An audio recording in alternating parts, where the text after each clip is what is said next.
కల్కి 2898 ఏడీలోని ప్రభాస్ లుక్పై బాలీవుడ్ నటుడు అర్షద్ వార్సీ చేసిన వ్యాఖ్యలు పెద్ద దుమారమే లేపాయి. దీనిపై ఎంతో మంది స్టార్స్ అభిమానులు అర్షద్ వార్సీపై మండిపడ్డారు. సోషల్ మీడియాలో బాలీవుడ్ను విమర్శిస్తూ డార్లింగ్ ఫ్యాన్స్ ఓ రేంజ్లో కామెంట్స్ చేస్తున్నారు. బాలీవుడ్ను తలదన్నెలో ఉన్న ప్రభాస్ సినిమాలను చూసి కొంతమంది బాలీవుడ్ స్టార్స్ ఓర్వలేకపోతున్నారని చెబుతున్నారు. ఇదే విషయంపై ఇక తాజాగా టాలీవుడ్ హీరో సుధీర్ బాబు స్పందిస్తూ అర్షద్ వార్సీపై హాట్ కామెంట్స్ చేశారు. దీనికి సంబంధించి సోషల్ మీడియాలో ఓ పోస్ట్ పెట్టారు. ఇప్పుడు సుధీర్ బాబు పెట్టిన పోస్ట్ నెట్టింట్లో తెగ వైరల్ అవుతోంది. నిర్మాణాత్మకంగా విమర్శిస్తే పర్వాలేదు, కానీ చులకనగా మాట్లాడడం ఏమాత్రం మంచి పద్ధతి కాదన్నారు సుధీర్ బాబు. ప్రొఫెషనలిజం లేని ఇలాంటి కామెంట్స్ వార్సీ నుంచి వస్తాయని ఎప్పుడూ ఊహించలేదన్నారు.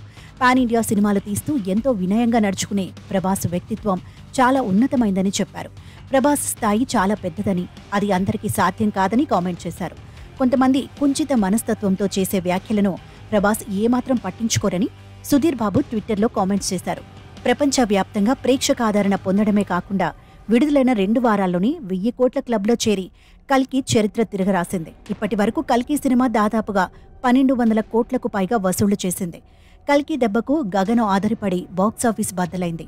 బాలీవుడ్ స్టార్ షారుఖ్ ఖాన్ నటించిన జవాన్, పఠాన్ సినిమాల రికార్డులను కూడా కల్కి బ్రేక్ చేసింది. ఇలాంటి ఘన విజయం సాధించిన కల్కి మూవీలోని హీరో ప్రభాస్ను ఉద్దేశించి అర్షద్ చేసిన కామెంట్స్ ఇండియన్ ఫిల్మ్ ఇండస్ట్రీలో హాట్ టాపిక్గా మారాయి.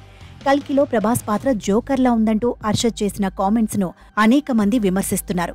ఓవైపు బాలీవుడ్ సూపర్ స్టార్ అమితాబ్ను ప్రశంసిస్తూ, మరోవైపు డార్లింగ్ ప్రభాస్ను విమర్శించటంపై అభిమానులు మండిపడుతున్నారు. ఈ విషయంపై సినీ ప్రముఖులు కూడా రియాక్ట్ అవుతున్నారు. ఇప్పటికే నిర్మాత అభిషేక్ అగర్వాల్, ఎస్కేఎన్ తదితరులు స్పందించారు. ఏదేమైనా ప్రభాస్ను ఎప్పుడెప్పుడు విమర్శిద్దామా అని ఎదురుచూసే కొంతమంది బాలీవుడ్ స్టార్లకు ధీటుగా ఫ్యాన్స్ సోషల్ మీడియాలో ఓ రేంజ్లో కామెంట్స్ చేస్తున్నారు.